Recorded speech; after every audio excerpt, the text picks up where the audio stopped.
La violence extrémiste des jeunes, des moins jeunes, souvent d'ailleurs d'origine islamique, il y a d'autres violences extrémistes qui ne le sont pas.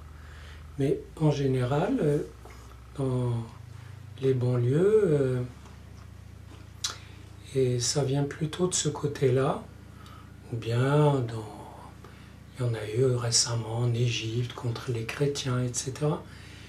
Et je pense que ces violences, il faut les aborder avec beaucoup de sérénité et les décoder au moyen de la transmission. Je m'explique. Je pense que beaucoup de ces jeunes, ou de moins jeunes, passent à l'acte des choses qu'ils entendent chez eux ou dans leur transmission culturelle concernant les autres, en l'occurrence les chrétiens, les juifs, enfin tout ce qui n'est pas musulman, et qu'ils perçoivent comme hostile, alors qu'il n'y a pas forcément d'hostilité. L'envie de vivre avec, elle existe chez tout le monde. Et donc ils perçoivent d'un côté une réalité dans laquelle ils ont du mal à prendre le pouvoir, et ils perçoivent intérieurement, ou chez eux, ou dans la musique verbale qu'ils entendent, ou qu'ils décodent, parce que souvent leurs parents ne disent pas « oui, et tout ça c'est à cause de la guerre d'Algérie ou à cause du colonialisme ». En plus, le colonialisme, c'est un peu loin maintenant. Donc, ils perçoivent comme une infériorité et ils veulent redresser le drapeau, ce qui est normal. Et la façon de le redresser, c'est de violenter ceux dont ils entendent dire du mal dans leur tradition. Et du coup, il faut peut-être assumer le fait qu'il y a peut-être du racisme chez des Français, des Européens, envers les Africains, les Maghrébins, les Arabes, tout ce qu'on veut. Mais il y a un fond culturel hostile aux Occidentaux, aux Juifs, aux chrétiens, qui existe dans l'islam. Et si on fait le tabou, le silence sur ce fond très hostile, très violent, et qui est formulé dans le livre fondateur, où les chrétiens sont gentiment traités d'imbéciles et les juifs de pervers, pour la plupart.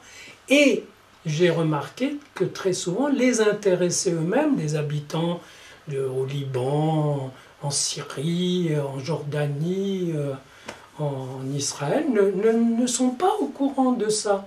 Donc ils se demandent d'où ça vient. Et si on leur dit, mais vous savez, c'est écrit dans les textes, ils pensent qu'on veut expliquer l'histoire par la religion.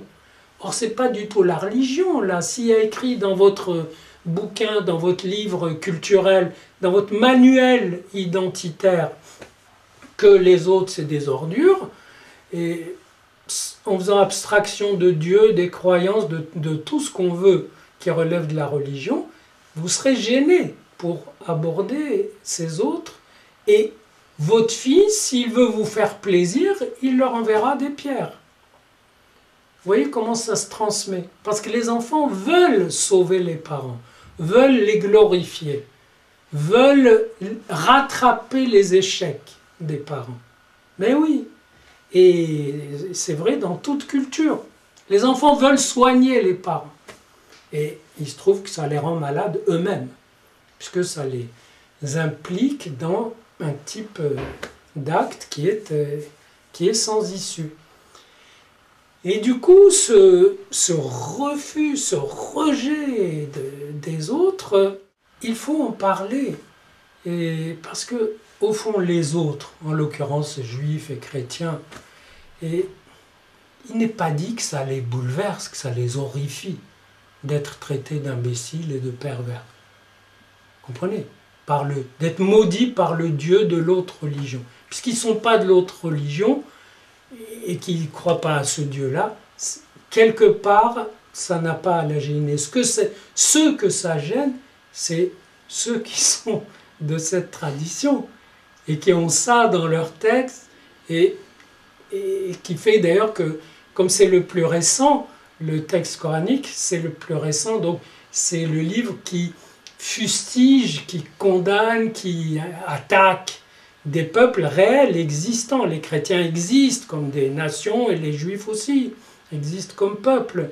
Alors que la Bible est très violente aussi, mais envers les siens, et puis elle n'a jamais condamné des peuples qui existent actuellement pour une raison très simple, c'est qu'elle les précède. Vous voyez, elle n'a pas condamné les Allemands ou les Italiens ou les Européens, vous voyez, ou les Américains, ou même les chrétiens, puisqu'elle est écrite des siècles avant. Autrement dit, et il n'est pas dit que que les juifs et les chrétiens, ça les révolte tant que ça, d'être maltraités dans le texte fondateur d'en face. En revanche, si ceux d'en face, les musulmans, ça les gêne, après tout, c'est à eux, s'ils sont croyants, ça arrive, c'est même fréquent, de prier leur Dieu pour qu'ils cessent de maudire les juifs et les chrétiens. Ça sera un acte symbolique extrêmement bénéfique. En tout cas, peut-être que ça découragerait les fanatiques de ce Dieu de se mettre à taper sur tout ce qui bouge de l'autre côté, à faire des enlèvements, à déclarer la guerre à tout ce qui ne relève pas de leur culture. Ce sont des affaires de culture, d'identité, pas de religion.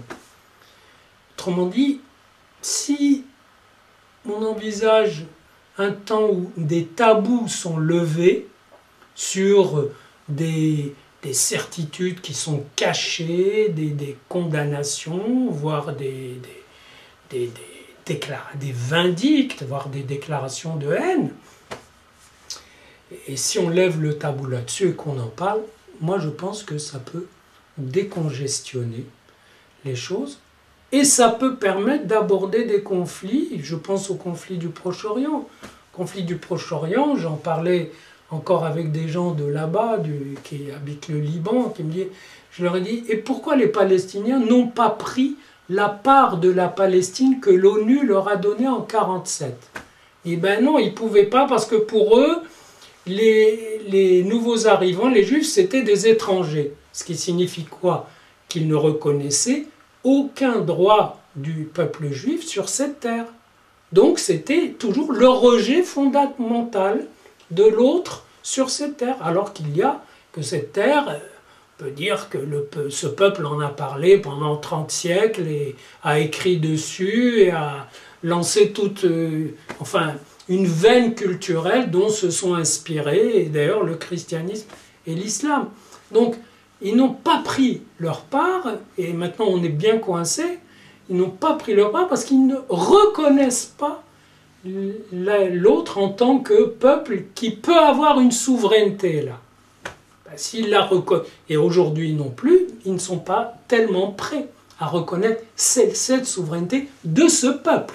Ils sont prêts à reconnaître l'existence d'un État d'Israël binational qui deviendra un jour majoritairement musulman. Mais ils ne sont pas prêts à reconnaître un État juif. Parce que cette terre a été islamisée et pour eux, tout ce qui a été islamisé, conquis par l'islam, encore une fois, au niveau culturel, n'a pas vocation à être d'une autre inspiration. Et je pense que le blocage est le même. Et donc le déblocage peut faire du bien à beaucoup de monde.